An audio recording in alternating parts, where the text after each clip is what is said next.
Educare skill academy. আর তোমাদের আগেই জানিয়েছিলাম যে তোমাদের এরপর অফলাইন ইনস্টিটিউট আমাদের শুরু হচ্ছে। তো ফাইনালি এই ভিডিওটাতে আমি তোমাদেরকে দেখাবো যে কতটা অলরেডি আমাদের যে ইনস্টিটিউট তৈরির কাজ সেটা কমপ্লিট হয়েছে। ফার্স্ট তোমরা দেখতে পাচ্ছ এটা একদম ফ্রন্ট, আর এটা হচ্ছে দেখো মেন রাস্তা। এই রাস্তাটা দিয়েই তোমাদের আসা হবে।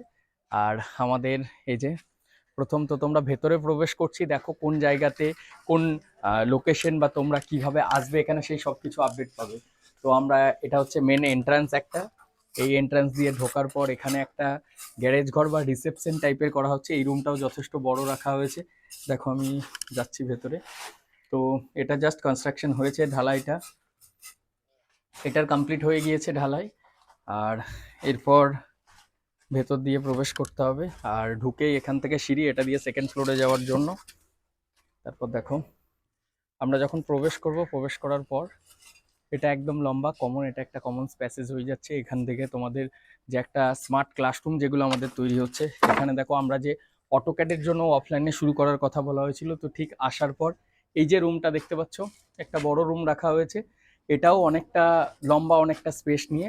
তো এই রুমটাকে মেনলি অটোক্যাডের জন্য যারা ক্যাডের ট্রেনিং বা কম্পিউটার গ্রাফিক্সের উপর এবং ওয়েব ডেভেলপমেন্টেরও আমরা বিভিন্ন অফলাইন কোর্সে শুরু করার কথা ভেবেছি। তো সেই সব কিছুর জন্য কিন্তু এই রুমটা দেখতে পাচ্ছ।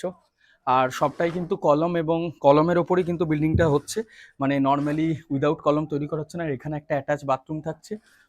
তো এরপর এই রুমটা থেকে বেরোবার পর এখানে আরও একটা কমন বাথরুম। এটা স্টুডেন্ট তোমরা যখন আসবে তোমাদের জন্য এটা একটা কমন বাথরুম তৈরি হচ্ছে। দেখো আমি একটু দেখাচ্ছি। এখানে একটা ছোট্ট স্পেস আছে, একটা কমন স্পেসেজ, একটা ছোট্ট রুম। এই রুমটাতে মানে ওয়াটার ফিল্টার বা কোনো কিছু রাখার জন্য। আর এটা স্টুডেন্টদের জন্য একটা কমন বাথরুম হবে। চলো এটা থেকে যখনই বেরিয়ে আসবে, দেখো এটা মেন আমাদের কমন স্পেসেসটা। এখান থেকে যাওয়ার পর এদিকে আরেকটা রুম আসছে। এই যে এটা একটা বড় রুম রাখা হয়েছে, বড় হলঘর টাইপের রুম, যেখানে প্রায় অ্যারাউন্ড 70 to 80 স্টুডেন্ট একবারে বসে যাতে তোমরা ক্লাসেস করতে পারো, তার জন্য এই রুমটাকে অনেকটা বড় করা হয়েছে। দেখো আমি পুরোটা দেখাচ্ছি। আর ঠিক করা হয়েছে এই দিকের যে ওয়ালটা রয়েছে, এই ওয়ালের মধ্যে স্মার্ট বোর্ডটাকে রাখা হবে। এর দিকের ওয়ালটাতেও রাখা যেতে পারে, অথবা যদি আমরা দেখি, দেখো এদিকটাতেও রাখা যেতে পারে। তো এটা হচ্ছে মেন বড় যে একটা হলঘর টাইপের রুম করা হয়েছে, সেই মানে যাতে তোমরা ওই যে বললাম যদি কম্পিটিটিভ আমরা শুরু করবো, বারবার বলেছি, তো কম্পিটিটিভের জন্য এখানের যে প্রস্তুতি এই রুমটা থেকে। আর এদিকে একটা উইন্ডো রাখা হয়েছে, ডবল উইন্ডো, যাতে ইজিলি এয়ারটা সার্কুলেট হতে পারে। তো এদিক দিয়ে আসবে। আর ব্যাক সাইডেও একটা উইন্ডো রাখা হয়েছে, আর এদিকে একটা উইন্ডো। তো এটা আর একটা রুম হচ্ছে। দেখো নিচেতে খুব একটা বেশি আমরা ছোট ছোট রুম অতটা আকারে করছি না। এরপর আমি ওপর থেকে লুকটা তোমাদেরকে দেখাচ্ছি। দেখো তো আমরা সোজা এখান থেকে যাচ্ছি। আবার তোমরা বলেছিলে পুরো কনস্ট্রাকশনটা একে একে যতটা ধাপে ধাপে এগোবে আমি তোমাদের দেখাই। তো এটাই যে সিঁড়ি, অলরেডি জাস্ট কনস্ট্রাকশনটা হয়েছে। তো আমরা তো এই ফ্লোরে অলরেডি চলে এসেছি। দেখো এই ফ্লোরটা, এখান থেকে আসার পর যে সিঁড়িটা দেখালাম তোমাদের, দেখতে পাচ্ছ তো, এটা জাস্ট এখান থেকে আসা। এখান থেকে দেখো পুরো লুকটা দেখে তোমরা বুঝতে পারবে যে কতটা আছে। ওই যে এন্ড পর্যন্ত দেখছো অতটা পর্যন্ত। ওকে। আর এটা এই যে মেন রোডটা। আর আমি এই মুহূর্তে গ্যারেজের যে ছাদটা আসছে এটার মধ্যে থাকছে। এখান থেকে পুরো লুকটা তোমরা দেখতে পাবে। দেখো ওপর থেকে যে আমি বলছিলাম যে এটা কম্পিউটার রুম বা কিছু, তার জন্য যে এরিয়াটা সেটা তোমরা ইজিলি বুঝতে পারবে এখান থেকে কনস্ট্রাকশনটা দেখলে। দেখো এই যে রুমটা দেখছো, এখানে এখনো চলছে, ঢালাইটা এখনো কমপ্লিট হয়নি। এই লেভেল পর আসছে, আর পর এরপরও একটা ঢালাই পড়বে, নিউটন ঢালাই যেটাকে বলা হয়। তারপর 3 ফুট পর মেন ঢালাইটা কমপ্লিট হবে। তো অলরেডি 49 days জাস্ট ওভার হয়েছে।